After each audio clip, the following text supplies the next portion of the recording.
Somalia, no government, no safety, no police, no nothing. I want to really see something that said, take a look at what happened. USA, no government, no safety, no police, no nothing.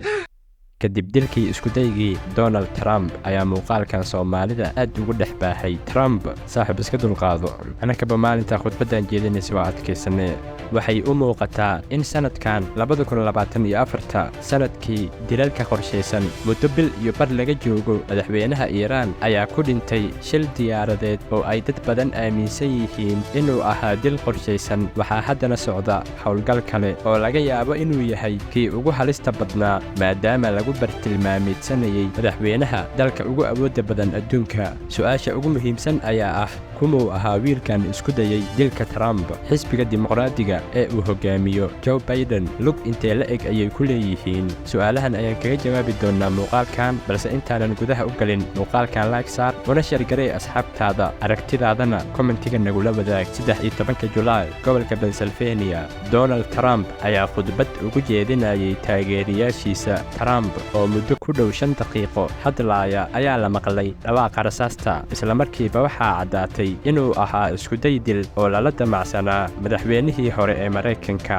Trump ayay xabadda kaga dhacday dhegta midig sida shaashadaha caalamka laga arkayay, wuxuuna ku sigtay inuu dhulka ku dhaco isagoo khudbadda jeedinaya. ciidamada ammaanka ayaa si degdeg ah ugu soo yaacay mimbarka khudbadda uu ka jeedinayay, waxaana hareereeyay ciidamo hubaysan. 1 daqiiqo ayuu dhulka ku sugnaa, kadibna intuu cagihiisa ku istaagay ayuu gacantiisa hawada sare u qaaday, taasoo diraysay fariin ah adkaysi. taageerayaashiisa waxay ku dhawaaqeen USA. ninka weerarkan geystay ayaa la toogtay. ciidamo ka tirsan kuwa sirdoonka ayaa Trump kaga saaray goobtii gaari nuuca dagaalka ah, waxaana loo qaaday isbitaalka. afhayeenka ololaha Trump Stephen Tiong ayaa si toos ah u yidhi madaxweyne Trump wuxuu u mahadcelinayaa saraakiisha fulinta sharciga iyo askartii sida degdega ah uga jawaabtay falkan foosha xumaa. haddana wuu caafimaad qabaa Trump.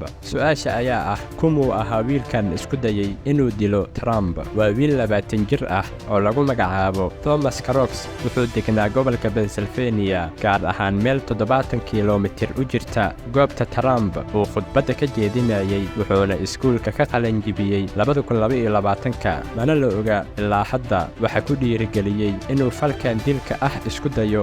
waxaa la sheegay xitaa inuu ka diiwaangalsanaa xisbiga jamhuuriga. waxaa kaloo la sheegay inuu ugu deeqay $15 xisbiga jamhuuriga sannadii 2021. waxa uu xubin ka ahaa 1 sano meel lagu barto toogashada iyo sida xabadda loo rido. booliiskana waxay rumaysan yihiin inuu howlgalkan keligii ku ahaa, balse weli waxaa socda baaritaanka. wiilkan shakhsiyaddiisa wuxuu ahaa qof afgaaban, aamusan oo waxbarashada ku fiican. macallimiinta ay jecel yihiin. markii ay maqleen dadkii yaqaanay inuu isku dayay dilka madaxweynihii hore Trump, ciyaalkii iskuulka ay isla dhigan jireen iyo dariskiiba macquul ayay la noqon weysay maadaama uu ahaa qof rabshadaha lagu aqoon. maskax ahaanna qof fiican ayuu ahaa oo ma ahayn qof maskaxda looga jira. inta la xaqiijiyey 1 qof ayaa ku dhintay, 2 kalena waxay ku dhaawacmeen rasaastii. baaritaanka wuu socdaa. wixii ka soo baxo halkan ayaan ku soo gudbin doonaa, marka si aysan ku dhaafin nagu soo biir